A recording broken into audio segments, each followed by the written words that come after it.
Please don't start the engine. She begged the Mafia boss. What they found was shocking. The child's voice shattered the November fog like glass breaking in a cathedral. Please, mister, don't start the engine. 5 years old, barefoot on freezing asphalt, Ophelia Meyer stood between a monster and his death. The man before her was Astolfo, no last name needed in Providence, Rhode Island.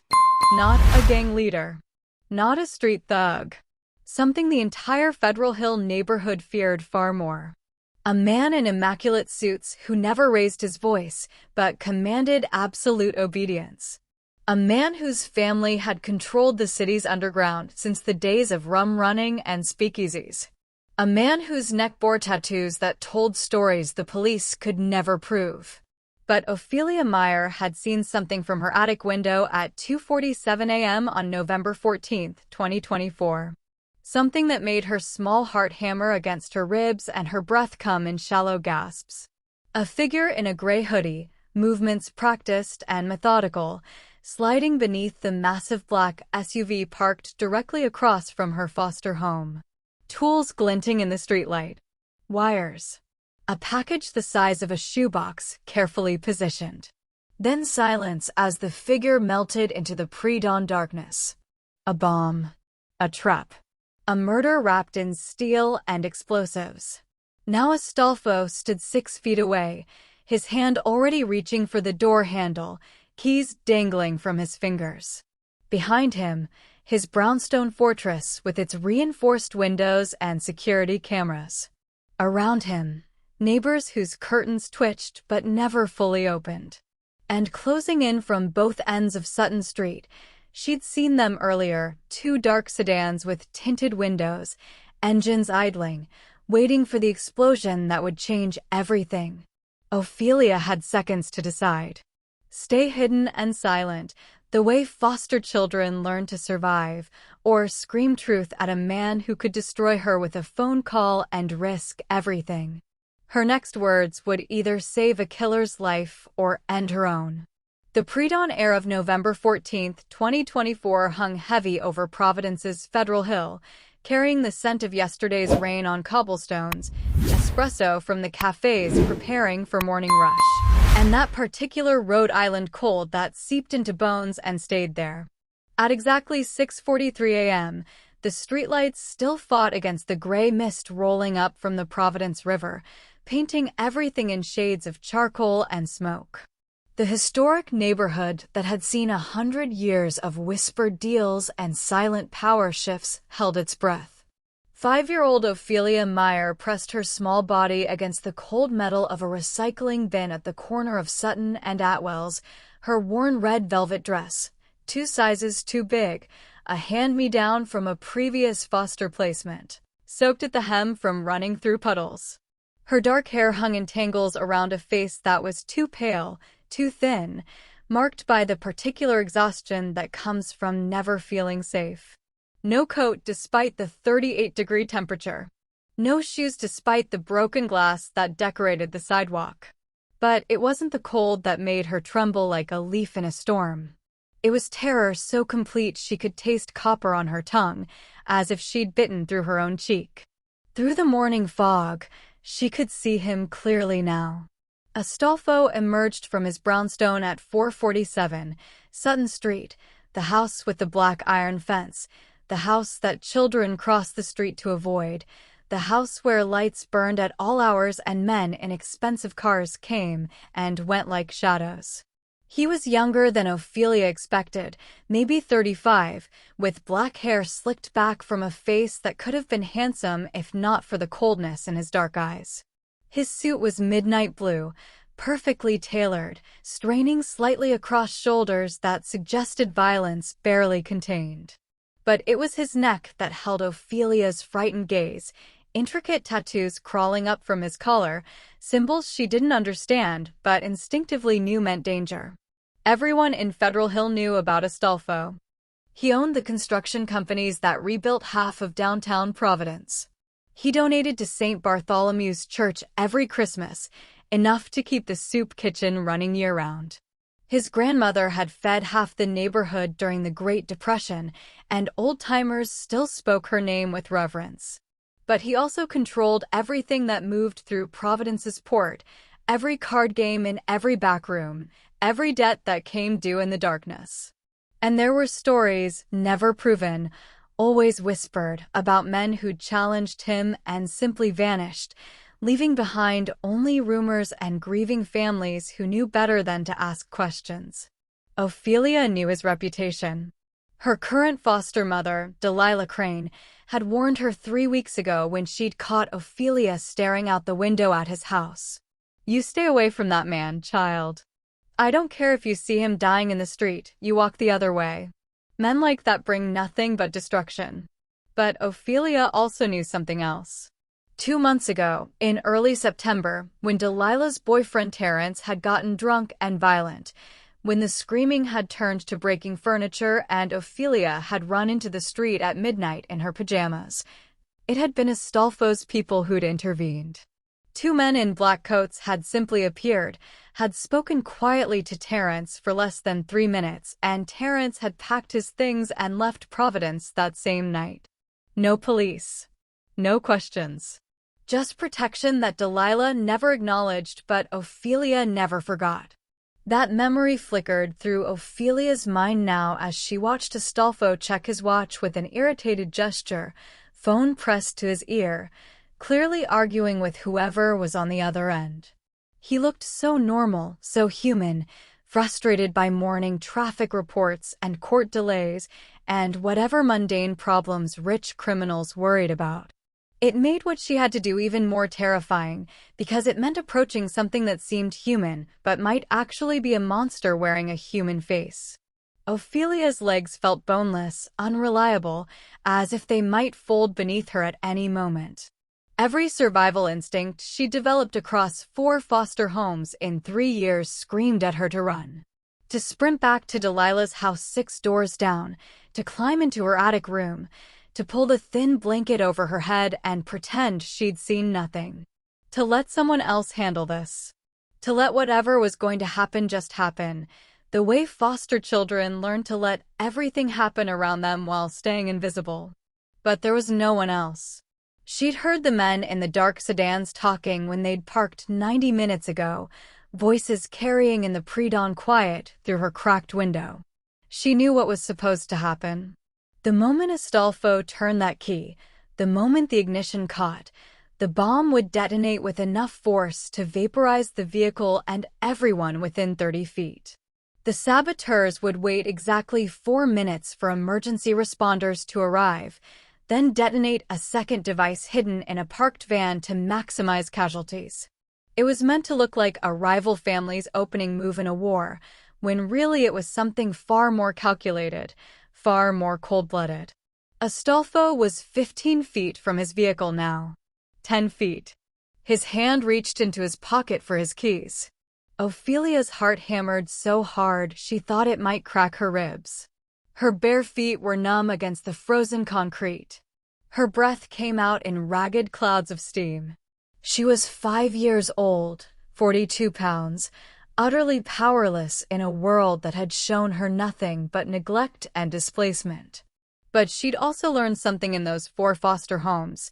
If you don't speak, nothing changes. If you stay silent when you see wrong, you become part of the wrong. And Ophelia Meyer was done being silent. She pushed away from the recycling bin, her small fists clenched, her voice rising from somewhere deep in her chest, a place that didn't know about fear yet, a place that still believed speaking truth could change things. "Please."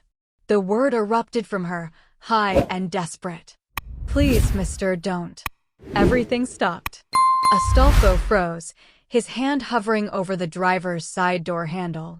His head turned with predatory speed, dark eyes scanning for threats, for ambush, for whatever trap this clearly was. Behind him, a massive figure emerged from the brownstone's entrance, Cassius Brandt, Astolfo's head of security, 6'5" of Samoan muscle in a black tactical jacket, his hand already moving toward the weapon at his hip. Ophelia ran toward them, her bare feet slapping against the wet pavement, her red dress billowing behind her like a flag. She looked like what she was, a terrified child playing hero in a world that ate children alive. "Get down!" Cassius barked, moving to intercept her, clearly assuming she was a distraction for a hit squad, bait to draw Astolfo into the open. His hand grabbed for her shoulder.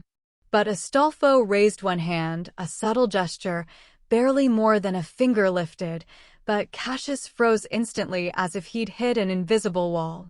Ophelia skidded to a stop 3 feet from Astolfo, so close she could see the flecks of gold in his dark eyes, could smell his cologne, something expensive that reminded her of the few times she'd been in nice stores before security guards asked Delilah to leave.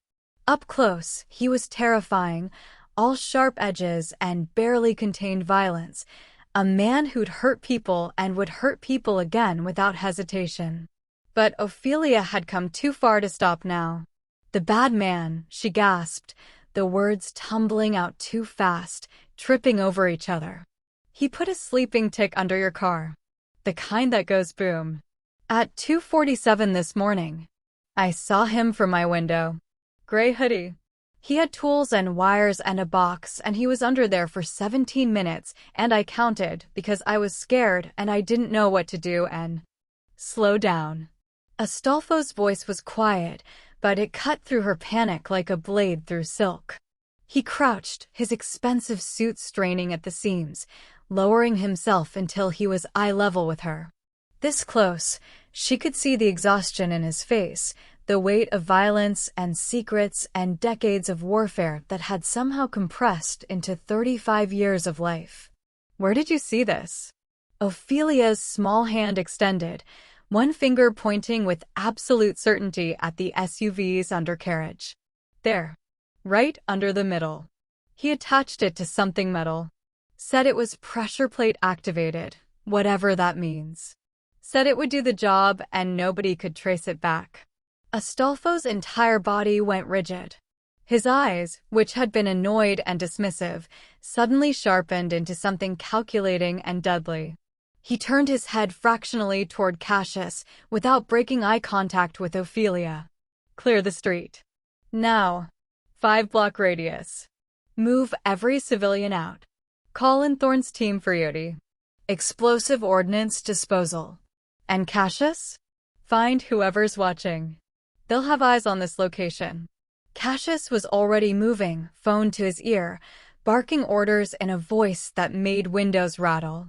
Astolfo looked back at Ophelia, and for the first time, she saw something flicker across his face that might have been recognition. Not of her specifically, but of what she represented, an anomaly in the code of silence that governed Federal Hill, a child who'd broken the cardinal rule and spoken when everyone else had locked their doors and closed their blinds. "You live on this street?" he asked quietly. Ophelia nodded, unable to find her voice now that the emergency was out. "Show me." It wasn't a request.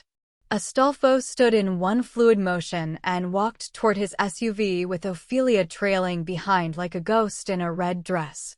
He knelt on the damp pavement, his immaculate suit soaking up puddle water without any sign he'd noticed or cared, and pulled a small flashlight from his pocket. The beam cut through the pre-dawn darkness, illuminating the vehicle's undercarriage. And there it was. Even Ophelia, who knew nothing about bombs except what she'd seen in movies, could tell this was wrong. A gray box, maybe 8 inches long, attached with industrial magnets to the vehicle's frame. Wires ran from it in multiple directions, professionally installed, connected to what looked like pressure sensors positioned precisely where weight would shift when someone sat in the driver's seat. C for plastic explosive, at least 2 pounds of it, wired to a pressure plate trigger with a redundant radio-controlled backup detonator. Enough to turn the armored SUV into shrapnel and vaporize everyone inside. Enough to kill a dozen bystanders and spark exactly the kind of war Silas Vane needed to consolidate his power in the chaos. Astolfo's face drained of color beneath his olive complexion. His jaw clenched so tightly Ophelia heard his teeth grind together. He stayed frozen in that kneeling position for what felt like hours, but was probably 30 seconds, staring at the device that should have killed him, processing how close he'd come to death. Then he slowly turned his head and looked at Ophelia, really looked at her for the first time. Saw the bare feet bleeding from running across broken glass. The dress 3 sizes too large, filthy at the hem. The hollow cheeks and 2 bright eyes of a child who'd missed too many meals. The trembling that had nothing to do with the cold and everything to do with the terror of what she'd just done. "What's your name?" His voice had changed. Not softer, exactly, but different. Human. Ophelia Meyer. Her voice was barely a whisper. "I live at 453 Sutton. With Miss Delilah. But she's not really my mom. She's just getting paid." Something passed across Astolfo's face then, an emotion too complex to name, but familiar to anyone who'd ever been invisible, ever been unwanted, ever been a transaction rather than a person. He stood slowly, his eyes never leaving hers, and did something that shocked Ophelia more than anything that had happened that morning. He extended his hand. Not to shake, not to dismiss, but palm up in offering. "Come with me, Ophelia," he said quietly. "You're going to need to tell me everything you saw. And then we're going to keep you safe while I find the bad man who did this." Behind them, Cassius was directing a team of men in tactical gear, cordoning off the street with professional efficiency. Unmarked vehicles were being forcibly relocated. Neighbors were being evacuated with polite but absolute firmness. And somewhere in the chaos, a bomb disposal expert was arriving to carefully defuse a device that had come within seconds of changing Providence's criminal landscape forever. But Astolfo wasn't watching any of that. He was watching a 5-year-old girl in a red dress who'd broken every rule of the street, who'd risked everything to save a man she'd been told to fear, who stood shivering in the November cold with nowhere to run and no reason to trust anyone. Ophelia looked at the extended hand for a long moment, weighing every lesson 4 foster homes had taught her about trusting adults, about men who smiled and made promises. Then she reached out and placed her small, cold hand in his. And the world shifted. Neither of them knew it yet, but this moment, this choice, this connection, would rewrite both their futures. The manhunt that was about to begin would be brutal and bloody and end with bodies in Providence Harbor. But it would also end with something neither Astolfo nor Ophelia had ever expected to find. A family, forged not in blood, but in the moment a killer kneeled on cold pavement and saw his own reflection in the eyes of a child brave enough to speak when the whole world stayed silent. Ophelia risked her life, while an entire neighborhood hid behind locked doors. If you're the type of person who would speak up to save a stranger's life, even when everyone else stays silent, comment, "I stand for truth" below. Only bystanders who let evil happen will scroll past without engaging. The nightmare began at 2:55 a.m., though Ophelia Meyer didn't know it was a nightmare yet. She'd been awake for hours, the way she was always awake in new foster homes, listening to the house settle around her, cataloging which floorboards creaked and which windows rattled in their frames. Sleep was dangerous when you didn't know if the adults downstairs were the kind who checked on you at night or the kind who forgot you existed entirely. Delilah Crane was somewhere in between, not cruel, just indifferent, a woman who'd turned foster care into a paycheck and nothing more. Ophelia's attic room was freezing despite the space heater that wheezed and clicked in the corner. The single window, barely 2 feet wide, looked directly across Sutton Street to the brownstone at 447. She'd been warned about that house, about the man who lived there, about how good children didn't stare. But Ophelia had never been good at not looking at things she was told to ignore.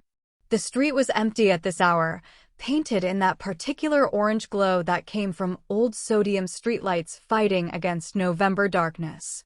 A few parked cars. Dead leaves skittering across wet asphalt. The kind of stillness that made Providence feel like a ghost town rather than a city of nearly 200,000 people. Then movement caught her eye. A figure emerged from the shadows between two parked vehicles, hunched and purposeful, moving with the kind of practiced silence that suggested this wasn't the first time. Gray hoodie pulled low, dark pants, gloved hands. Even from her third-floor vantage point, Ophelia could tell this person didn't belong to the neighborhood's natural rhythm. The figure moved directly to the massive black SUV parked in front of 447 Astolfo's house, though Ophelia only knew him as the scary man Delilah won't talk about. Without hesitation, the figure dropped to the ground and slid beneath the vehicle with mechanical efficiency, disappearing from view except for boots that remained visible, toes pointed skyward. Ophelia pressed her face against the cold window glass, her breath fogging the pain. What was he doing? Cars weren't supposed to have people underneath them in the middle of the night. Was he stealing something? Fixing something? Maybe the car was sick, and this was a doctor for cars who worked while everyone slept? But something felt wrong. The way the figure moved, quick, furtive, constantly checking the street, reminded Ophelia of the way her second foster brother used to steal cookies from the kitchen, that guilty efficiency that screamed wrongness even when you couldn't name what was being done. She saw light flickering beneath the SUV. Not the harsh white of a phone screen, but something smaller, more focused. A pen light, maybe. Tools glinted in brief flashes. The figure was working on something, hands moving with practiced precision. Ophelia checked the Minnie Mouse clock on her nightstand, the only personal item she'd been allowed to bring from her last placement. 2:58 a.m. She started counting seconds in her head, the way she always did when she was scared. 1 Mississippi, 2 Mississippi, 3 Mississippi. At 17 minutes exactly, the figure slid back out from under the SUV, movements unhurried now, almost leisurely. He stood, brushed off his pants, looked up and down the empty street with the confidence of someone who knew no one was watching. Then he pulled out a phone, the screen's blue glow illuminating his face for just a second. Ophelia couldn't see details from this distance, couldn't identify him, but she saw him type something, saw him nod to himself with satisfaction. And she heard him speak, just 2 words that carried in the 3 a.m. silence, floating up to her window with crystal clarity. It's done. The figure melted back into the shadows between buildings and was gone, leaving nothing but the SUV sitting in its parking space, looking exactly as it had before. No visible damage. No sign anything had changed. But Ophelia's heart was hammering against her ribs, her small hands gripping the windowsill until her knuckles turned white. She didn't know what she'd witnessed, didn't have the vocabulary to name it, but her body knew. The same animal instinct that had kept her safe through 4 foster homes was screaming now, alarm bells ringing in a frequency only children could hear. Something bad had just happened to that car. Something bad was going to happen to whoever tried to use it. Ophelia climbed back into her narrow bed, pulled the thin blanket up to her chin, and stared at the ceiling with wide, unblinking eyes. She should tell someone. Delilah. The police. Someone. But foster children learned early that telling adults about bad things often made the bad things worse. That speaking up could get you labeled as a troublemaker, a liar, a problem to be moved to a different home with different rules and different dangers. So Ophelia stayed silent in the darkness, watching the minutes tick by on her Minnie Mouse clock, and made a decision that would change everything. If the scary man tried to use his car in the morning, she would warn him herself. Silas Vane is a coward who strikes while people sleep, targeting the innocent because he's too weak to face his enemies like a man. If you believe real strength means confronting your problems head-on instead of hiding in shadows, hit subscribe now. Only cowards and backstabbers will scroll past without taking a stand. Ophelia had been crouched behind the green recycling bin at the corner of Sutton and Atwell's for 43 minutes when the brownstone's front door finally opened at 6:30 a.m. Her bare feet had gone numb 20 minutes ago, that pins and needles sensation fading into complete absence of feeling. The red velvet dress clung to her legs where she'd splashed through puddles in her sprint from Delilah's house. She'd left while her foster mother was still snoring on the couch, empty wine bottle on the coffee table, morning light just beginning to gray the windows. No note. No permission. Just the knowledge that if she didn't do this, someone would die, and she'd have to carry that silence forever. The fog had rolled in thick from the Providence River, turning the street into something from a ghost story. Cars became suggestions of shape. Streetlights bled their orange glow into nothing. The whole world felt muffled, wrapped in cotton, as if the city itself was holding its breath. Then Astolfo appeared, and suddenly the cold didn't matter anymore. He was on his phone, the kind of conversation that made his jaw tight and his free hand gesture sharply even though whoever was on the other end couldn't see him. "Ilara, I don't care what Judge Patterson thinks about the timeline," he said, his voice carrying that particular edge of someone barely containing frustration. "The preliminary hearing is in 4 hours. Either you file the motion to suppress, or I'll find someone who will." Ilara Vance. Ophelia had heard Delilah mention her once, the lawyer who got criminals off on technicalities, the woman who made evidence disappear. Astolfo's voice when he spoke to her wasn't respectful exactly, but it held the weight of someone who relied on her, who needed her to be as sharp as he was ruthless. "I understand the discovery issues," Astolfo continued, checking his watch with an irritated snap of his wrist, 6:32 a.m. His immaculate navy suit looked like it cost more than Delilah's monthly foster care check. His shoes gleamed even in the fog. Everything about him screamed precision, control, a man who orchestrated his world down to the minute. "But if those wiretaps make it into evidence, 3 of my people go to prison for the next 15 years. So figure it out." He was walking now, long strides eating up the distance between his front door and the SUV. Keys already in his hand, the key fob catching what little light penetrated the morning mist. 15 feet away. 12. 10. Ophelia's heart seized in her chest. This was it. Now or never. Speak or stay silent. Be brave or be safe. Every instinct she developed told her to stay hidden. Delilah would be furious when she discovered Ophelia had left the house. The neighbors would talk. The scary man might be angry that a foster kid had dared to spy on him. There were 1,000 ways this could go wrong, 1,000 reasons to stay crouched behind the bin and let whatever happened happen. But then she remembered the figure sliding under the car. The words floating up to her window. "It's done." The satisfied way he'd walked away, confident in his work. And she remembered something else, something her first foster mother had told her before the state took Ophelia away to a different placement. Good people don't stay silent when they see wrong being done. Silence makes you part of the wrong. 8 feet from the SUV. 6 feet. Astolfo was still talking, distracted, annoyed, completely unaware. "Look, just stall until after lunch. I'll handle Patterson personally if I have to." "Yeah, fine. See you at the courthouse." He ended the call, slipped the phone into his pocket, reached for the door handle. And Ophelia Meyer, 5 years old and invisible to the world, made her choice.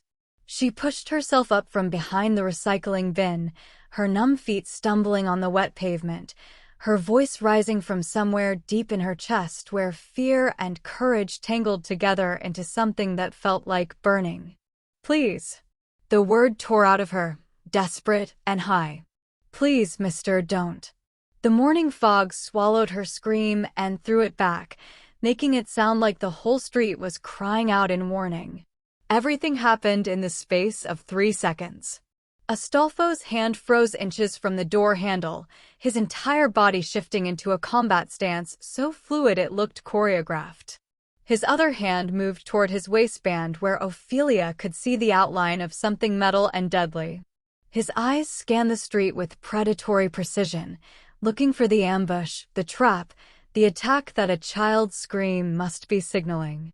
Behind him, the brownstone's door exploded open and Cassius Brandt emerged like a force of nature.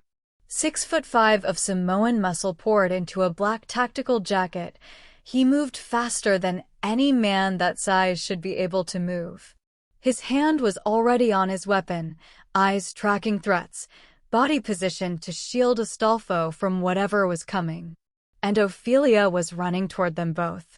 Her bare feet slapped against wet pavement, her red dress streaming behind her like a flag of surrender or warning or both.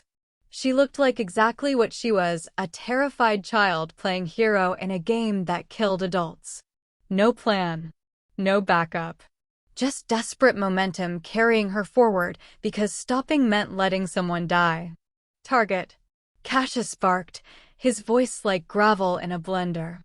He moved to intercept her, massive hands reaching out to grab her shoulders, clearly calculating she was bait, a distraction for the real threat.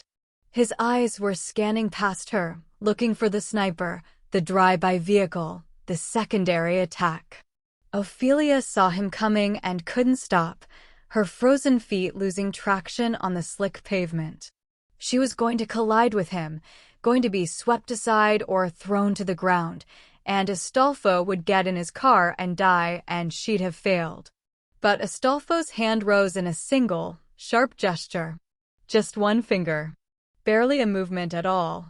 Cassius stopped as if he'd hit an invisible wall, his hands millimeters from Ophelia's shoulders, his entire body vibrating with the effort of halting momentum that large. He stayed frozen in that position, every muscle coiled, clearly hating this decision, but obeying it without question. Ophelia skidded to a stop 3 feet from Astolfo, so close she could see the gold flecks in his dark eyes, could see the tattoos that crawled up his neck like vines of violence and history. Up close, he was terrifying, all sharp edges and barely contained danger, a man who'd killed people and would kill again without losing sleep. But his eyes weren't looking at her with anger.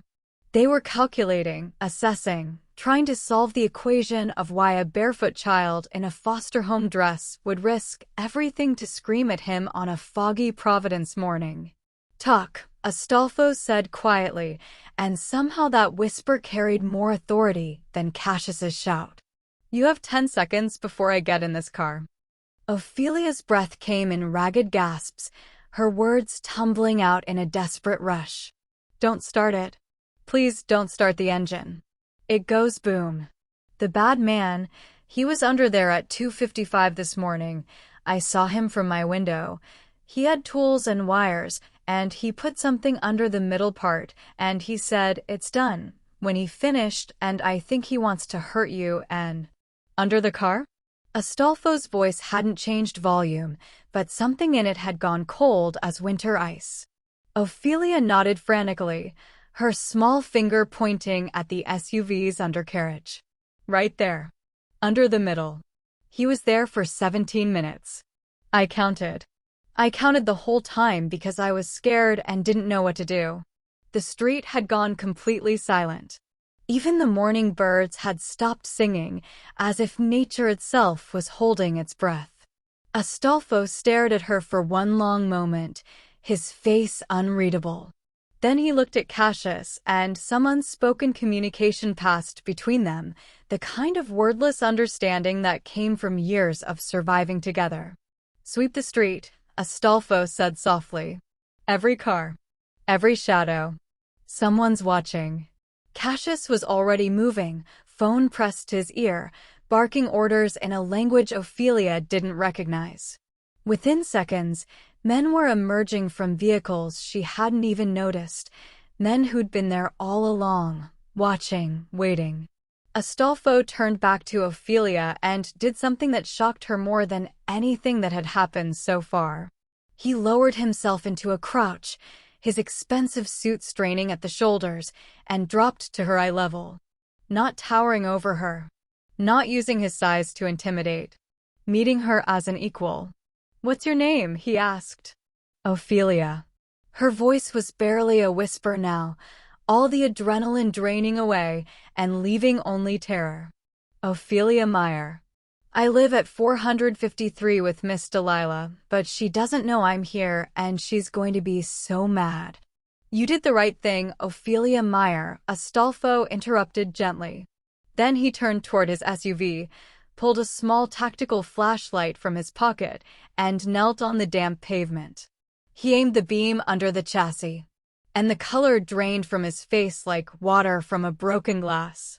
Ophelia risked her life while neighbors watched from behind their curtains, too afraid to act. If you're the type of person who would speak up to save a stranger even when everyone else stays silent, comment, "I stand for truth" below.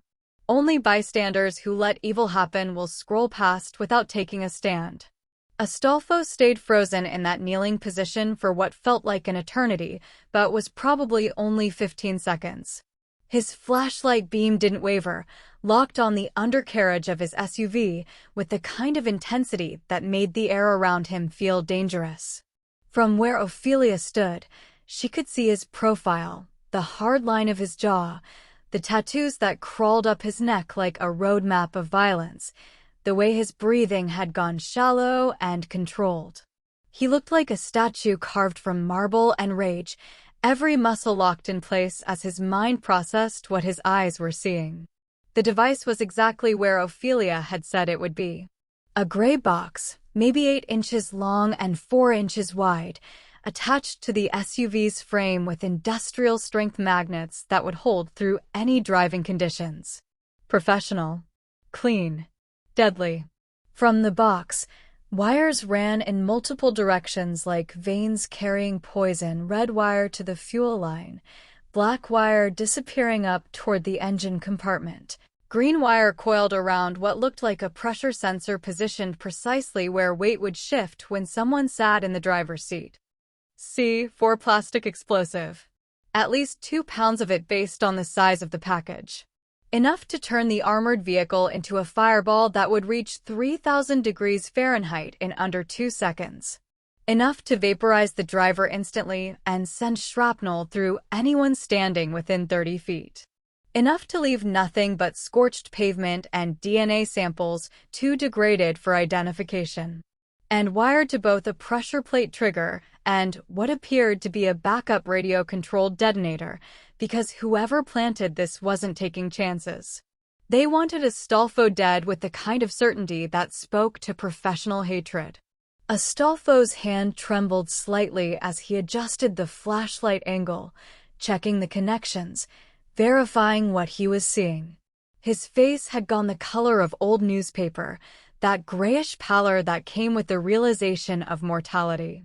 His lips moved silently, maybe counting the wires, maybe praying, maybe cursing. Ophelia couldn't tell. He'd been distracted. On the phone with his lawyer. Annoyed about court delays and evidentiary motions. Thinking about judges and preliminary hearings and all the mundane legal warfare that occupied his mornings. He'd been 3 seconds from putting his key in the ignition, from triggering the pressure plate, from becoming a statistic in Providence's long history of mob violence. 3 seconds. The width of a child's scream. Slowly, with the kind of deliberate control that came from decades of suppressing emotion, Astolfo pulled back from the vehicle and rose to his full height. His suit was soaked through at the knees from kneeling on wet pavement, his usually immaculate appearance compromised by the physical reality of staring at his own death. Sutton Street transformed into a military operation in under 4 minutes. Cassius's team moved with the efficiency of men who'd done this before, black SUVs forming a perimeter, men in tactical gear politely but firmly evacuating residents, neighbors suddenly remembering urgent appointments elsewhere. The official story spread like wildfire. Gas leak, possible rupture, city utility crews en route. Nothing to see, Nothing to worry about. Please evacuate in an orderly fashion. 2 Providence PD patrol cars arrived at 6:47 a.m., lights flashing, ready to take control of the scene. They were met at the perimeter by a man in an expensive suit who showed them paperwork from the Rhode Island Public Utilities Commission and explained that private contractors were already handling the situation under emergency protocols. The officers looked skeptical until they saw who was signing the documentation. Then they nodded, turned their cruisers around, and drove away without filing a single report. Money and fear made excellent lubricants for the machinery of law enforcement. By 6:52 a.m., a nondescript white van arrived with 2 men who looked like cable technicians but moved like special forces. They set up a blast perimeter, deployed portable X-ray equipment, and began the delicate work of rendering the device safe. No bomb squad logos. No official presence. Just professionals doing illegal work that would never appear in any database.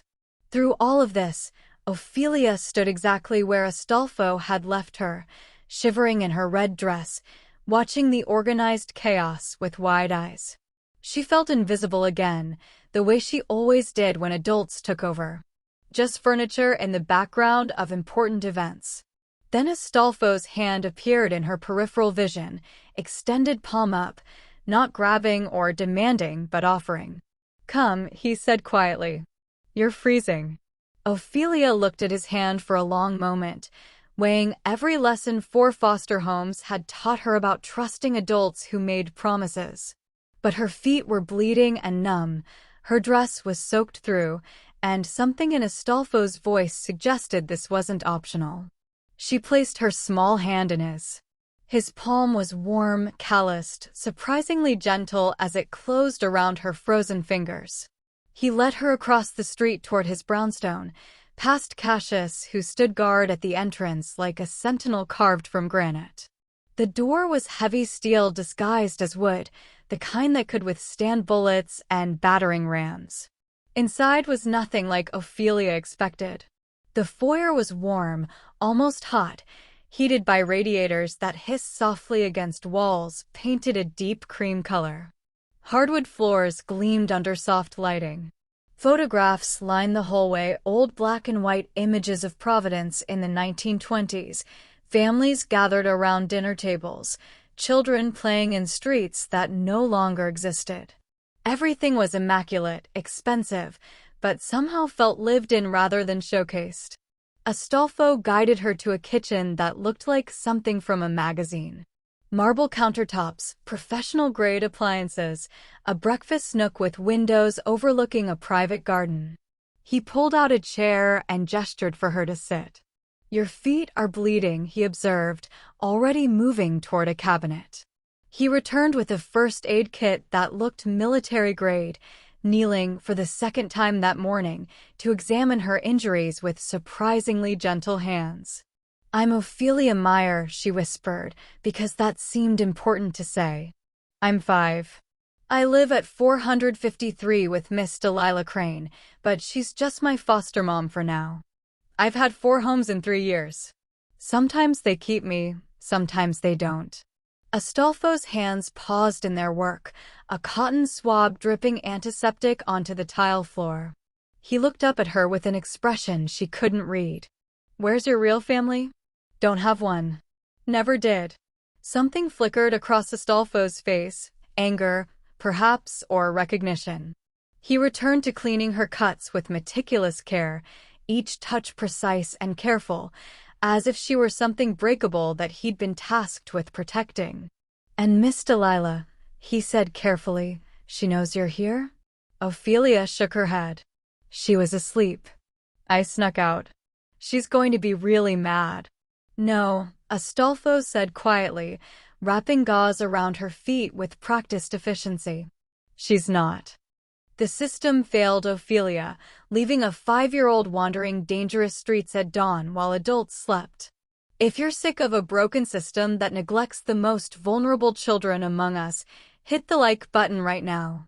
Let's show the world we actually care about protecting the innocent. Astolfo stood at the kitchen window, watching the bomb disposal team work on his SUV with surgical precision.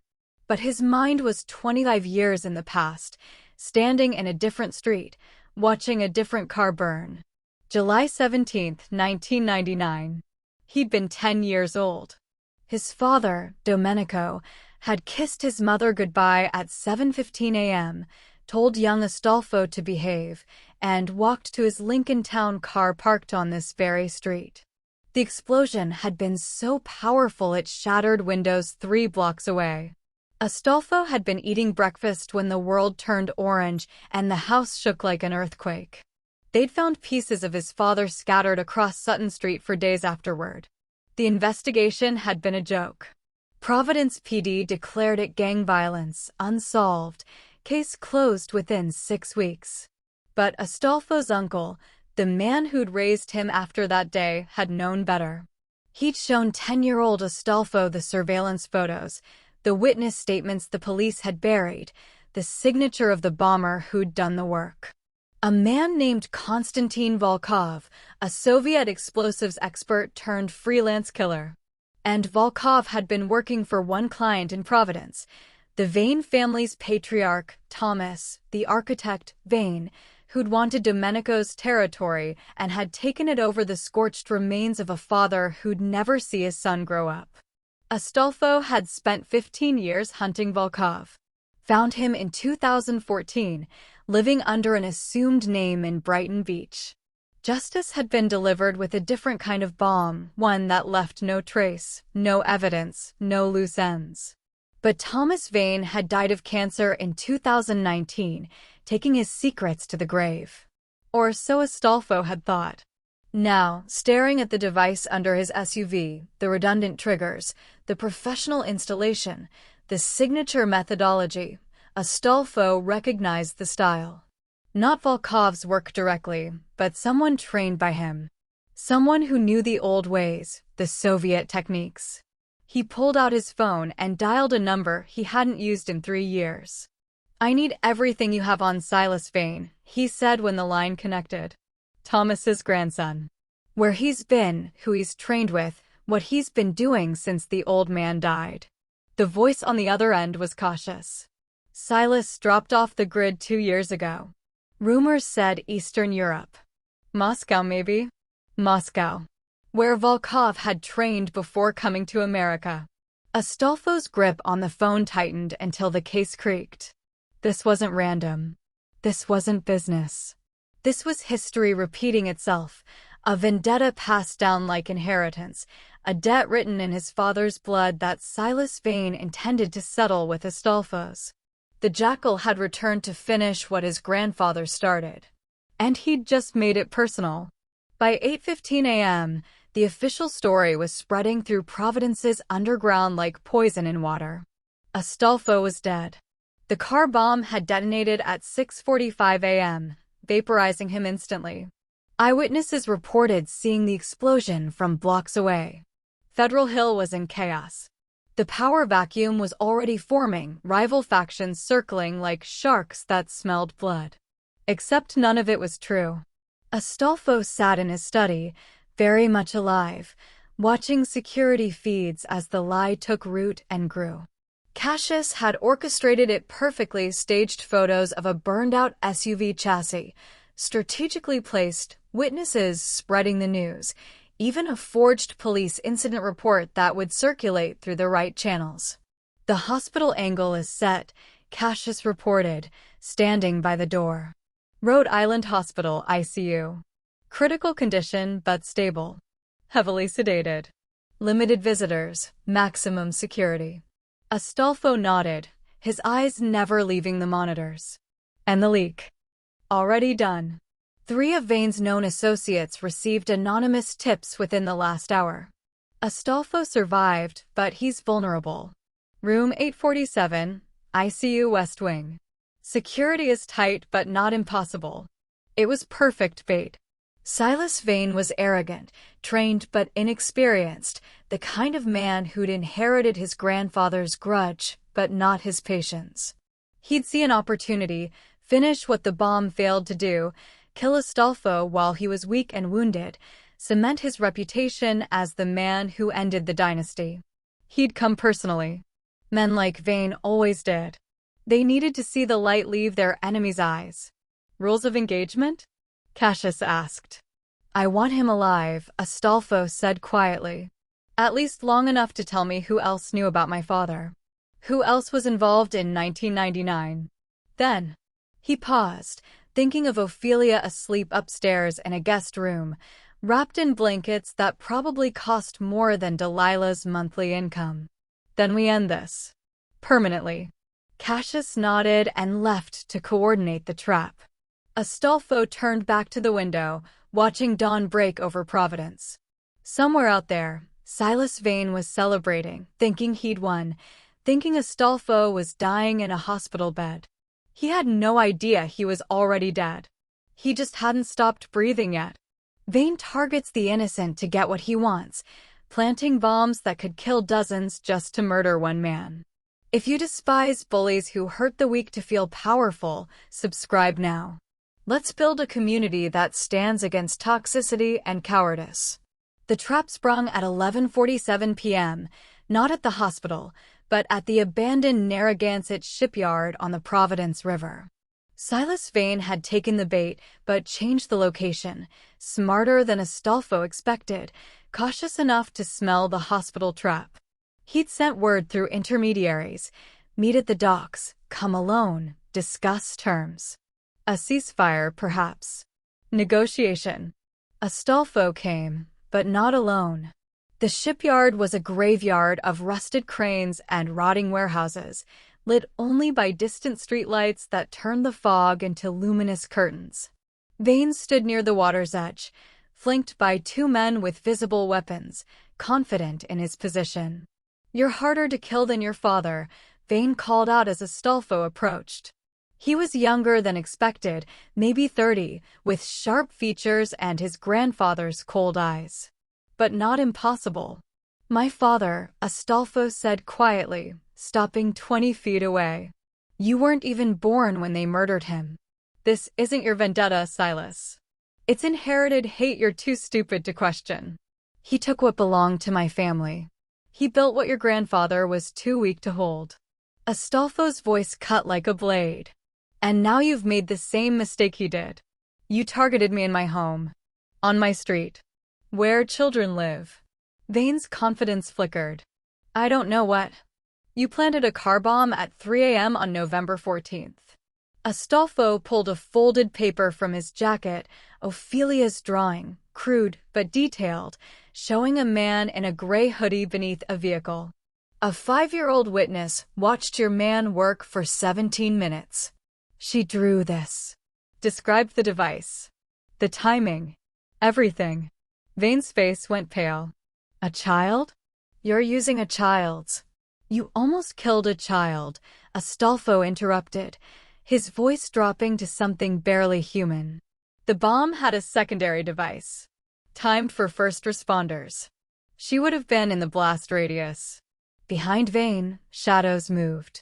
Cassius and his team, emerging from the darkness like judgment made flesh. Vane reached for his weapon, but never completed the motion. What happened next in the Narragansett Shipyard would never appear in any police report. No witnesses would come forward. No bodies would be found. The Providence River was deep and cold and kept its secrets well. December 24th, 2024. 3 months after the morning that changed everything. Snow fell softly over Federal Hill, dusting Sutton Street in white that made the neighborhood look almost innocent. Inside 447, the brownstone that children used to cross the street to avoid, Christmas lights twinkled on a Douglas fir that nearly touched the 12-foot ceiling. Astolfo wore a charcoal wool sweater instead of his usual suit, sleeves pushed up to his elbows as he lifted Ophelia so she could reach the higher branches. She clutched a glass ornament shaped like a snowflake, tongue poking out in concentration as she found the perfect spot. There, she announced with satisfaction. That's the one. Perfect, Astolfo agreed, setting her down gently. His hands, Hands that had dispensed justice in a shipyard 3 months ago were careful, protective, transformed by the weight of responsibility he'd never expected to carry. The paperwork had taken 6 weeks. Delilah Crane had signed away custody without hesitation, especially after a conversation with Astolfo that left her suddenly eager to relocate to Florida. The state social workers had been skeptical until they'd seen Ophelia's new bedroom, warm, safe, filled with books and toys and everything a child could need. Until they'd seen how she looked at Astolfo, not with fear, but with trust. The background check should have been impossible to pass. But money and influence could work miracles when properly applied, and Astolfo had both in abundance. "Can we put the star on top?" Ophelia asked, pointing to the tree topper still in its box. "Together," Astolfo said, lifting her again. Through the window, visible in the driveway, sat a new SUV, armored like the last one, but checked every morning with the same flashlight, the same meticulous inspection. Some lessons were written in blood and never forgotten. Cassius appeared in the doorway, phone in hand. "Sir," he stopped, seeing Ophelia, and softened his voice. "Everything's secure. Perimeter's clear. The gifts are in the garage." Ophelia had learned not to ask about business. Some things in Astolfo's world remained shadows. But she also knew she was safe. That the monster everyone feared had become the one person who would burn the world down to protect her. She placed the star on top, and it caught the light like a promise. Neither of them were alone anymore. Ophelia found a protector in the most unlikely place because she was brave enough to act when everyone else stayed silent. If you believe good deeds should be rewarded and courage should be celebrated, share this story. Don't let the cynics win.